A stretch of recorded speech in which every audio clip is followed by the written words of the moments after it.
Olá, bem-vindo a Salmos para uma Quarentena. Tempo de devoção, tempo em que nós abrimos a palavra do Senhor no livro de Salmos e meditamos, procurando as lições que o texto da palavra tem para os nossos corações.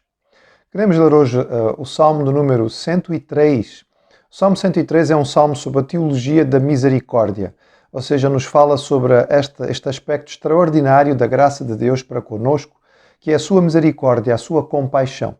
O salmo diz o seguinte, sendo ele um salmo atribuído a Davi: Bendize, ó minha alma, ao Senhor, e tudo o que há em mim bendiga o seu santo nome.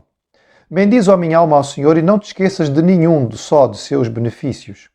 É Ele quem perdoa todas as tuas iniquidades, quem sara todas as tuas enfermidades, quem da cova redime a tua vida e te coroa de graça e misericórdia, quem farta de bens a tua velhice, de sorte que a tua mocidade se renova como a da águia. O Senhor faz justiça e julga a todos os oprimidos. Manifestou os seus caminhos a Moisés e os seus feitos aos filhos de Israel. O Senhor é misericordioso e compassivo, longânimo e assaz benigno. Não repreende perpetuamente, nem conserva para sempre a sua ira. Não nos trata segundo os nossos pecados, nem nos retribui consoante as nossas iniquidades. Pois quanto o céu se alteia acima da terra, assim é grande a sua misericórdia para com os que o temem. Quanto dista o oriente do ocidente, assim afasta de nós as nossas transgressões. Como um pai se compadece de seus filhos, assim o Senhor se compadece dos que o temem, pois Ele conhece a nossa estrutura e sabe que somos pó. Quanto ao homem, os seus dias são como relva, como a flor do campo, assim ele floresce, pois soprando nela o vento desaparece, e não conhecerá daí em diante o seu lugar. Mas a misericórdia do Senhor é de eternidade a eternidade sobre os que o temem, e a sua justiça sobre os filhos dos homens, para com os que o guardam a sua aliança, para com os que se lembram dos seus preceitos e os cumprem. Nos céus estabeleceu o Senhor o seu trono, e o seu reino domina sobre tudo. Bendizei ao Senhor todos os seus anjos, valorosos em poder, que executais as suas ordens e lhe obedeceis à palavra. Bendizei ao Senhor todos os seus exércitos, vós, ministros seus, que fazeis a sua vontade. Bendizei ao Senhor, vós, todas as suas obras em todos os lugares do seu domínio. Bendize, ó minha alma, ao Senhor. O Salmo começa com duas afirmações de adoração. Adoração aqui transformada ou transmitida através daquilo que é falar bem. Bendize, fala bem do Senhor, ó minha alma. Começa por ser uma expressão de adoração interior. A adoração, para ser genuína, ela tem que ser uma experiência pessoal.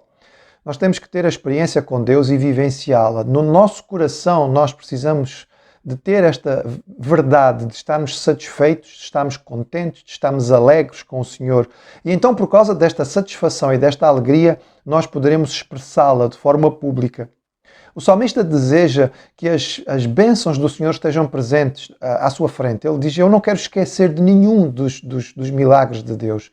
Eu quero contar as bênçãos e lembrar quantas são. Porque ao fazer isto, sem dúvida, mais facilmente a adoração vai estar nos meus lábios.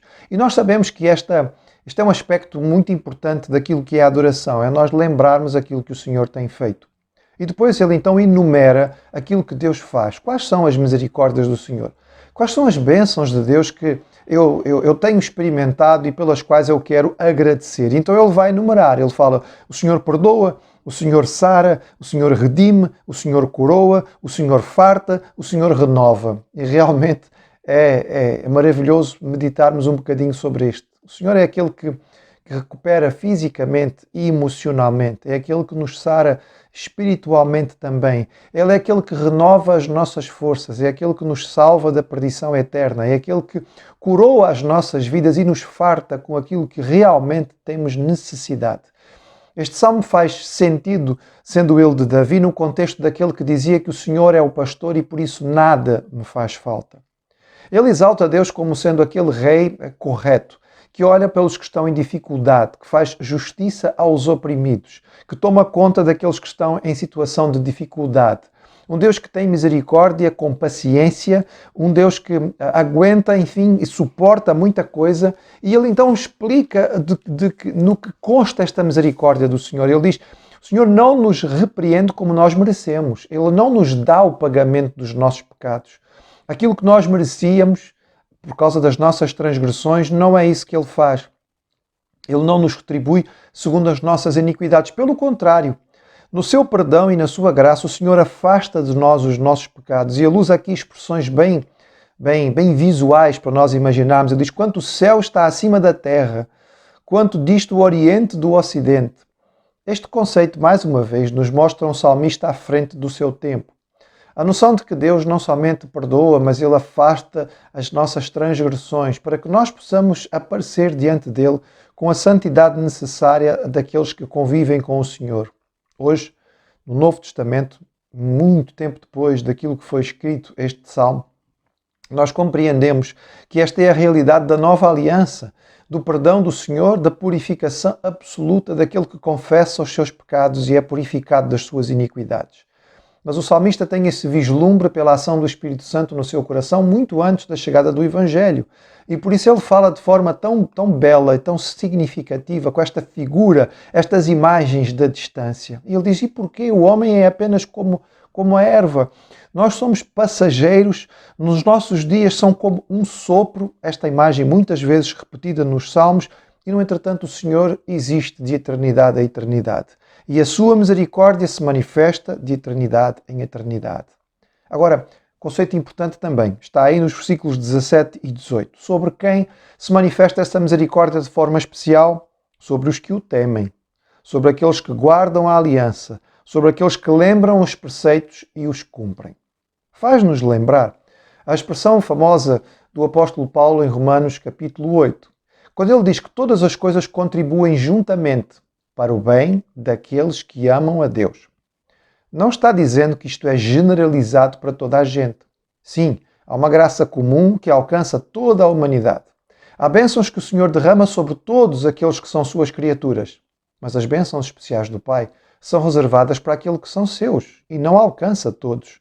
Aqui o texto deixa claro que há um conjunto de bênçãos próprias para aqueles que conhecem o Senhor e que procuram viver de acordo com a sua lei. Isto é uma questão de justiça e uma questão de lógica, de retribuição daqueles que verdadeiramente buscam o Senhor. É natural que eles sejam abençoados de uma forma diferente, porque, como este texto nos diz, Ele é como um pai que ama de forma muito especial os seus filhos. Não distingue os filhos, mas os ama de forma especial daqueles que não são. Não faz distinção de pessoas e oferece a salvação a todos, mas aqueles que a recebem. E aqueles que vivem esta relação com o Pai certamente são abençoados de uma forma diferenciada. A palavra do Senhor não esconde isto em forma alguma, em momento algum, seja no Antigo, seja no Novo Testamento. O Salmo naturalmente tem que terminar como começa, com expressão de louvor e de gratidão. Bendiz ao Senhor. E quem é que deve falar bem dele? Aqueles que o conhecem melhor. E ele então fala dos anjos do Senhor e dos seus exércitos. Os anjos do Senhor são aqueles seres extraordinários criados por Deus, seres espirituais, seres que vivem numa outra dimensão que não a nossa, limitada ao espaço e ao tempo, que estando na presença do Senhor constantemente o adoram porque o conhecem como nós não o conhecemos. Mas também os seus exércitos, porque Deus é o Deus dos exércitos. Os anjos são grandes multidões, eles são ministros de Deus para cumprir a sua vontade. Eles fazem aquilo que Deus quer e por isso eles o obedecem. Também diz o salmista que todas as obras do Senhor, em todos os lugares, servem para adorar a Deus. E nós pensamos na criação e lembramos desde dos simples passarinhos que cantam e que exaltam ao Senhor com tanta naturalidade desde que o sol nasce de manhã, até as grandes manifestações da natureza que exaltam a superioridade, a grandeza daquele que é o Criador. O salmista, diante de tudo isto, ele tinha começado e ele termina da mesma maneira. É preciso que esta expressão, que é uma expressão general, é uma expressão para todas as pessoas, que tem que ser feita por todos os seres da criação, mas tem que voltar a mim como pessoa, ao meu relacionamento com o Senhor. E por isso, antes de terminar, ele repete novamente: bendize, ó minha alma, ao Senhor. Tu que meditaste nisto, tu que pensaste nisto, tu a quem chegaste, a quem chegou estes entendimentos da realidade, tu que percebeste estes aspectos da grandiosidade, da misericórdia do nosso Deus, tens que falar bem dele. Bendize, ó minha alma, ao Senhor. Este Deus grandioso em misericórdia e compaixão, que estende o seu cuidado para conosco de tantas formas diferentes, que afasta de nós os nossos pecados, certamente é digno da nossa adoração. Bendize, ó minha alma, ao Senhor.